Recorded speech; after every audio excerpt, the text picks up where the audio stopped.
Hello friends, welcome to NithishFamily. 100 Day weight loss சேலஞ்சில் 47th day vlog தான் பார்க்க போகிறோம். வாங்க வீடியோக்குள்ளே போகலாம். அதுக்கு முன்னாடி ஃபர்ஸ்ட் என்னோட வெயிட் என்ன அப்படின்றது பார்த்துடலாம். வாங்க வெயிட் ஸ்கேல் பார்க்குறோட நம்ம இன்ச் லாஸ் நம்மளோட பாடி ஸ்கேல் பாருங்கள். பொறுமையாக இருங்க, நல்ல ரிசல்ட் கண்டிப்பாக வரும். வாங்க இப்போ விளாக் என்ன அப்படின்றது பார்க்க போகலாம்.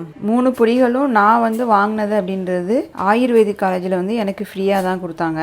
1/4 டீஸ்பூன் தான் நான் எடுப்பேன் ஒரு ஆளுக்கு. தண்ணி சூடி பண்ணும்போது அதில் போட்டுக்கிறது. இது நெல்லிக்காய், முருங்கைக்கீரை, கருவேப்பிலை. இது நாட்டு மருந்து கடையிலையும் கிடைக்கும். அப்படி இல்லைன்னா நீங்கள் வீட்டில் கருவேப்பிலை, நெல்லிக்காய் எல்லாம் வாங்கி வீட்டுக்குள்ளேயே தான் காய வைக்கணும். காய வச்சு இந்த மாதிரி பொடி பண்ணி வச்சு எடுத்துக்கலாம், ஜூஸாக பண்ணாமல். இது பொடினா ரொம்ப நாளைக்கு கூட இருக்கும். சில பேர் நல்லா ஹாட் வாட்டரில் இந்த 3 பொடியை அப்படியே மிக்ஸ் பண்ணி குடிக்கலாம். நான் லைட்டாக கொதிக்க வச்சு தான் எடுத்து குடிப்பேன்.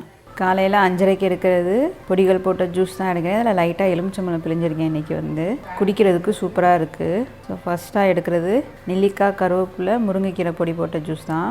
காலையில் மணி 8:30 ஆகுது. நிதிஷ் எடுக்கிறது அடை தோசை தான் எடுக்கிறான். இன்றைக்கி நிதிஷ்க்கு எக்ஸாம் கிடையாது, ரிவிஷன் தான் போகுது. அதனால் பக்கத்தில் வச்சுட்டு அடை தோசையை சாப்பிட்டுக்கிட்டே இருக்கான். பசங்க இந்த மாதிரி ஹெல்த்தியான ஃபுட்டு எடுக்கலை அப்படின்னா என்ன பண்ணலாம் அப்படின்னு கேட்குறீங்க. பொதுவாக பசங்க ஃபஸ்ட்டு எடுக்க மாட்டாங்க. நம்ம எடுக்கிறத பார்த்தே அடுத்தது அவங்க எடுக்க ஆரம்பிச்சிடுவாங்க. டேரெக்டாக கம்பு ராகி கொடுக்காம நார்மலாக தோசை மாவு இருக்கும் இல்லையா, அதில் மிக்ஸ் பண்ணி கொஞ்சம் கொஞ்சமாக பசங்களை கொஞ்சம் கொஞ்சமாக மாற்றுங்க. அப்போ கண்டிப்பாக அவங்க மாறுவாங்க. ஸோ மார்னிங் டிஃபனாக எடுக்கிறது நான் 2 அடை தோசை எடுக்கிறேன். அதுக்கப்புறம் சாம்பார் எடுத்துக்கிறேன். ஸோ அடை தோசை அப்படின்றது நம்ம எல்லா பருப்புகளும் போட்டிருப்போம். கண்டிப்பாக ப்ரோட்டீன் ரிச்சாக தான் இருக்கும். அதனால வெயிட் லாஸில் அடை தோசை வாரத்தில் 2-3 நாள் கூட நீங்கள் எடுத்துக்கலாம். ஒரு பிரச்சனையும் கிடையாது. மார்னிங்கில் நான் எடுக்கிற டைம் அப்படின்றது 8:45க்கு எடுக்கிறேன். நல்லா ஃபில்லிங்காக இருக்கும். அடை தோசை எடுத்தீங்கன்னா 12 மணி வரைக்கும் பசிக்கவே பசிக்காது, அந்த அளவுக்கு இருக்கும். மிட் மார்னிங் ஸ்நாக்ஸாக ஒரு செவ்வாழை பழம் தான் எடுத்துக்கிறேன். மணி 10 ஆகுது. 7th வீக்கோட 5th டே எக்ஸசைஸ் தான் பார்க்க போகிறோம். இன்றைக்கி 5th டே அப்படின்றது அப்பர் பாடிக்குரிய எக்ஸசைஸ். அப்பர் பாடி டெய்லி பண்ணணுமா, வாரத்தில் 3 நாள் 4 நாள் பண்ண சொல்கிறீங்களேக்கா, கண்டினியூவாக பண்ணணுமா அப்படின்னு கேட்குறீங்க. அப்படி இல்லைன்னா அப்பர் பாடி காலையிலையும் லோயர் பாடி சாயந்தரம் பண்ணலாமான்னு கேட்குறீங்க. அப்படி பண்ணாதீங்க. ஒரு நாள் அப்பர் பாடினா ஒரு நாள் லோயர் பாடி. அதனால தான் நான் டெய்லி எக்ஸசைஸ் சொல்ல தான் செய்கிறேன். ஒரு நாள் நம்ம அப்பர் பாடி பண்ணுற மாதிரியும் நான் என்ன எக்ஸசைஸ் பண்ணுறோனோ அதை தான் இங்கே போடுறேன். நான் கவுண்டிங்கும் அதே தான். ஒரு சில சமயம் 2 செட்லேயே பண்ணி முடிச்சிருவேன். 30 30 60ன்னு சொல்லி 2 செட்லேயே நான் பண்ணி முடிச்சிருவேன். ஸோ அது ஒரு நாளைக்கு அப்பர் பாடி எடுத்திங்கன்னா ஒரு நாளைக்கு லோயர் பாடி எடுங்க. ஒவ்வொரு நாளும் கொஞ்சம் கொஞ்சம் ரெஸ்ட் விட்டு நம்ம எக்ஸசைஸ் பண்ணும்போது தான் நம்ம கிடைக்கிற அந்த ஃபார்முக்கு டோன் ஆக முடியும். டெய்லி கண்டினியூவாக கூட ஒரு இடத்த நம்ம ஸ்ட்ரெச் பண்ணி அழுத்தம் கொடுக்கணும் அப்படின்றது அவசியம் கிடையாது. வாரத்தில் 3 நாள் அப்படின்றது போதுமானதான், கரெக்டாக தான் இருக்கும். அதே நேரத்தில் என்னதான் நீங்கள் ஒரு பார்ட்டுக்கு மட்டும் எக்ஸசைஸ் பண்ணாலும் அது பெனிஃபிட் உடனே கிடைக்காது. கண்டிப்பாக ஃபுல் பாடியும் சேர்ந்து தான் பண்ணணும். அப்படின்னா தான் நம்மளுக்கு ஃபுல் பெனிஃபிட் கிடைக்கும். எக்ஸசைஸை எப்போயுமே விடாமல் கண்டினியூவாக பண்ணுங்கள். முடியல அப்படின்னா வாரத்தில் ஒரு 4 நாள் கூட பண்ணிக்கோங்க. எனக்கு ஸ்கூலுக்கு போகணும், வேலைக்கு போகணும், என்னால் பண்ண முடியல அப்படின்னு சொல்லாதீங்க. ஒரு 45 நிமிஷம், மினிமம் 45 நிமிஷமாக டெய்லி எக்ஸசைஸ் பண்ணுங்கள். அப்படின்னா தான் உங்கள் பாடி டோன் ஆகும். வெறுமனே டயட் மட்டும் எடுக்கும்போது ரொம்ப அது வீக்காக ஆன மாதிரி தான் இருக்கும். டெய்லி எக்ஸசைஸ் பண்ணும்போது உங்கள் மெட்டபாலிக் ரேட்டும் இன்க்ரீஸ் ஆகும், நம்ம இம்யூனிட்டி பவரும் இன்க்ரீஸ் ஆகும், எல்லாமே இன்க்ரீஸ் ஆகும். எக்ஸசைஸ் பண்ணுறதுனால நம்மளுக்கு எந்த விதமான பாதிப்பும் வராது. நம்மளோட ஆரோக்கியமும் அதிகம் இருக்கும், இளமையாகவும் இருக்கலாம். அதனால் முடிஞ்ச அளவு டெய்லி எக்ஸசைஸ் பண்ணுங்கள். சரி வாங்க, இன்னைக்குரிய அப்பர் பாடி எக்ஸசைஸ் என்ன அப்படின்றது பார்த்துடலாம். First exercise jumping jack plus running in place. Jumping jack 40 கவுண்டிங்கும், ரன்னிங் இன் பிளேஸ் 40 செகண்டுக்கு பண்ணுங்கள். 2 சேர்ந்து ஒன்று போல் பண்ணுங்கள். அதுக்கப்புறம் 10 செகண்ட் கேப் விட்டுக்கோங்க. 3 செட்டு பண்ணணும். Second exercise squat with press. நம்ம ஏற்கனவே அப்பர் பாடி இல்லையா, அதனால் ப்ரெஸ் ஆட் பண்ணிக்கோங்க. ஸ்குவாட் வித் ப்ரெஸ் பண்ணும்போது ஃபுல் பாடியும் டோன் ஆகும். அப்டமன் மட்டும் டோன் ஆகுது, உங்கள் கையும் சேர்ந்து நல்லா டோன் ஆகும். Third exercise lunge with dumbbells. கொஞ்சம் கொஞ்சமாக வெயிட் இன்க்ரீஸ் பண்ணுங்கள். அது நல்ல டிஃப்ரென்ஸ் தெரியும். இதுவுமே கவுண்டிங் லங்ஸ் கவுண்டிங் 22, 20, 18 கவுண்டிங்கில் 3 செட்டு பண்ணுங்கள். Fourth exercise dumbbell deadlift. இது நம்ம ஷோல்டர் ப்ரெஸ்ஸோடு சேர்ந்து பண்ண போகிறோம். பண்ணும்போது நல்ல டிஃப்ரென்ஸ் தெரியும். இதோட கவுண்டிங் அப்படின்றது 22, 20, 18 அந்த கவுண்டிங்கில் பண்ணுங்கள். Fifth exercise burpees. ஏற்கனவே பர்பீஸ் நம்ம ஜம்பிங்கோடு சேர்ந்து பண்ணுங்கன்னு சொல்லியிருக்கேன். அதை விடாமல் கண்டினியூவாக பண்ணுங்கள். அதே மாதிரி 18, 15, 12 கவுண்டிங்கில் பண்ணுங்கள். 6th exercise standing chest play plus shoulder press. 2 சேர்ந்து பண்ணணும். செஸ்ட் ப்ளே, ஷோல்டர் ப்ரெஸ் 2 சேர்ந்து ஒரு செட்டு. 2 எக்ஸசைஸும் ஒரு செட்டில் பண்ணுறது ஒரு செட்டு. அந்த மாதிரி 22 செட்டு பண்ணணும். ஸோ பண்ணும்போது உங்கள் செஸ்ட்டும் சரி, ஷோல்டர் சரி, ஆர்ம்ஸும் சரி நல்லா டோன் ஆகும்.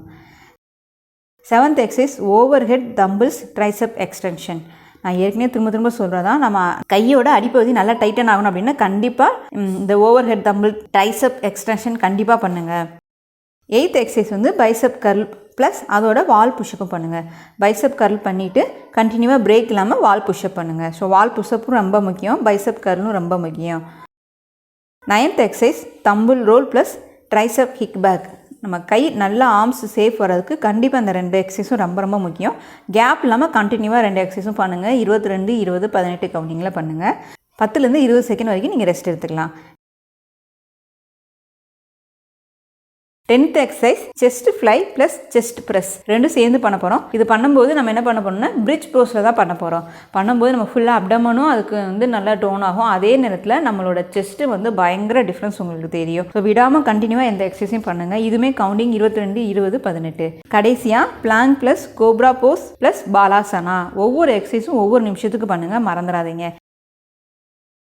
எப்போயுமே மறக்காமல் கூல் டவுன் பண்ணிடுங்க. கூல் டவுன் பண்ணும்போது தான் நம்ம தேவையில்லாத இன்ஜுரிகளை தவிர்க்க முடியும். அந்த பாடி பெயினோ உடம்பு டயர்ட் ஆகுறதோ இருக்கவே இருக்காது. வெயிட் லாஸில் எக்ஸசைஸ் வந்து எந்த டயத்தில் பண்ணணும்னு கேட்குறீங்க. எல்லா டயத்துலையும் பண்ணலாம். மார்னிங்கில் பண்ணால் ரொம்ப பெஸ்ட் ரிசல்ட்டாக கிடைக்கும். அது மாதிரி நீங்கள் ஈவினிங்லாம் டயம் இருக்குது அப்படின்னா ஈவினிங்கில் பண்ணுங்கள். ஆனால் சாப்பிட்டு ஒரு 4 மணி நேரம் கழிச்சுட்டு அதுக்கப்புறம் ஈவினிங்கில் எக்ஸசைஸ் பண்ணுங்களேன். அதுவுமே உங்களுக்கு நல்ல ஒரு பெஸ்ட் ரிசல்ட் ஆகும். சாப்பிட்டு 1 hour 2 hours பண்ணுறது வந்து உங்கள் பாடி அதாவது குடலும் ரிவரும் ஆல்ரெடி உங்கள் அப்டமனில் வந்து பயங்கர வெயிட்டோடு இருக்கும். அந்த மாதிரி எக்ஸசைஸ் பண்ணும்போது ஒரு சிலருக்கு ரொம்ப டயர்ட் ஆயிரும். அதனால முடிஞ்ச அளவு எம்டி ஸ்டொமக்கில் எக்ஸசைஸ் பண்ணால் வெயிட் லாஸ் வந்து நல்லா ஃபாஸ்ட்டாக இருக்கும். அதை கற்றுக்கோங்க. அதாவது வாக்கிங் போனால் கூட கொஞ்சம் எம்டி ஸ்டொமக்கில் வாக்கிங் போனீங்களா உங்களுக்கு வெயிட் லாஸ் வந்து செம்ம ரிசல்ட் கிடைக்கும். அதை நான் வச்சு பண்ணுங்க. வெயிட் லாஸில் உடம்பு ரொம்ப ஹீட் ஆகும்போது நான் வந்து இளநீ வாங்கி குடிப்பேன். எனக்கு ரொம்ப ஹீட்னஸ் தெரியும். ஒரு சில சமயம் நீர்க்கடு பிடிக்கிற மாதிரி இருக்கும்.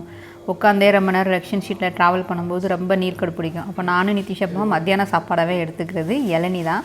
ஸோ இளநீ வந்து நான் 2 இளநீ வாங்கினேன். 2 இளநீ வந்து 90 ரூபாய், கிட்டத்தட்ட 2 கிளாஸ் ப்ளஸ் இது ஒரு 3/4 கிளாஸு. அதுக்கப்புறம் 2 தேங்காய் இருந்தது.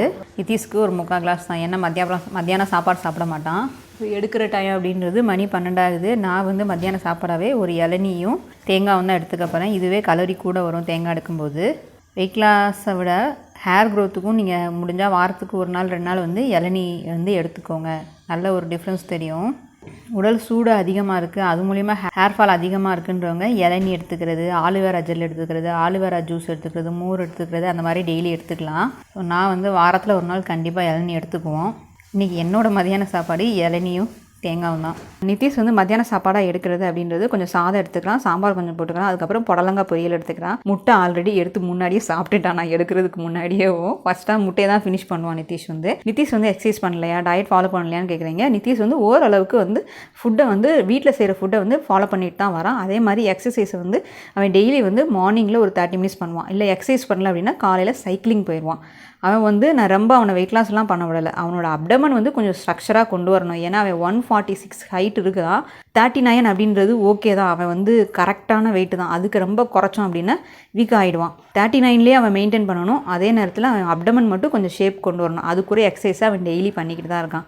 அப்படி இல்லைன்னா 1 hour கிட்டத்தட்ட சைக்கிளிங் மார்னிங்கில் போயிட்டு வந்துடுவான். ஈவினிங்கில் 2 or 3 hours பசங்க கூட போய் நல்லா விளாண்டுட்டு வந்துடுவான். ஈவினிங்கில் ஒர்க் இருந்ததுனால வெளியே போன இடத்துல நானும் என் ஃப்ரெண்டு வந்து கரும்பு சாறு குடித்தோம். கிட்டத்தட்ட மணி ஒரு 4:45 5 மணி இருக்கும். எப்போயுமே நாங்கள் வெளியே போனால் ஃபஸ்ட்டு வந்து கரும்பு சாறு குடிச்சிட்டு தான் அடுத்த வேலையை நாங்கள் ஸ்டார்ட் பண்ணுவோம். அதனால் இஞ்சி லெமன்லாம் போட்டு சூப்பரான ஒரு கரும்பு சாறு வந்து ஈவினிங் ஸ்நாக்ஸாக நான் எடுத்துக்கிறேன். நைட்டு டிஃபன் எடுக்கிற டைம் மணி 7 ஆகுது. கம்பு தோசை தான் 2 தோசை எடுக்கிறேன், 100 கிராம் அளவுக்கு. தொட்டுக்கிறதுக்கு புதினா சட்னி 50 கிராம் எடுக்கிறேன். நிதிஷ் வந்து 1 தோசை எடுத்துக்குவோம், அவனுக்கு கொஞ்சமாக புதினா சட்னி. சில சமயம் பசிச்சா 2 எடுப்பான்.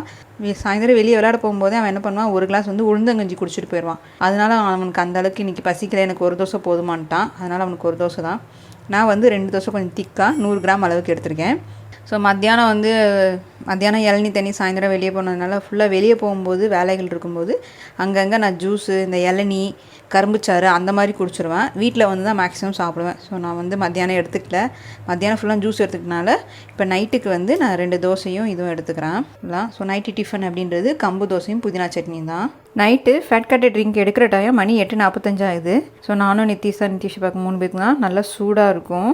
எந்த அளவுக்கு சூடாக எடுக்க முடியுமோ அந்த அளவுக்கு சூடாக எடுங்க. அப்போ தான் பெனிஃபிட் அப்படின்றது நம்மளுக்கு ஃபுல்லாக கிடைக்கும்.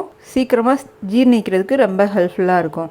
ஸோ இன்றைக்கி என்னோடய டயட் அண்ட் எக்ஸசைஸை நான் சூப்பராக ஃபினிஷ் பண்ணிட்டேன். நீங்களும் அதே மாதிரி ஃபினிஷ் பண்ணிப்பீங்க அப்படின்னு நினைக்கிறேன். கண்டிப்பாக டயட் அப்படின்னாலும் சரி, வெயிட் லாஸ்னாலும் சரி, எக்ஸசைஸ்னாலும் சரி, எதையுமே விடாமல் கண்டினியூவாக பண்ணும்போது கண்டிப்பாக ரிசல்ட் அப்படின்றது இருக்கும். அந்த சோம்பேறித்தனத்தை கொஞ்சம் விட்டுருங்க. டயம் இல்லைன்னு சொல்கிறத விட்டுட்டு விடாமல் கண்டினியூவாக பண்ணுங்கள். கண்டிப்பாக ரிசல்ட் கிடைக்கும். இப்போ இந்த வீடியோ உங்களுக்கு பிடிச்சிருந்தா லைக் பண்ணுங்கள், ஷேர் பண்ணுங்கள். தென் உங்களுக்கு கருத்துக்களை கமெண்ட் பண்ணிக்கோங்க. மீண்டும் நாளை ஒரு விலாகில் சந்திக்கலாம்.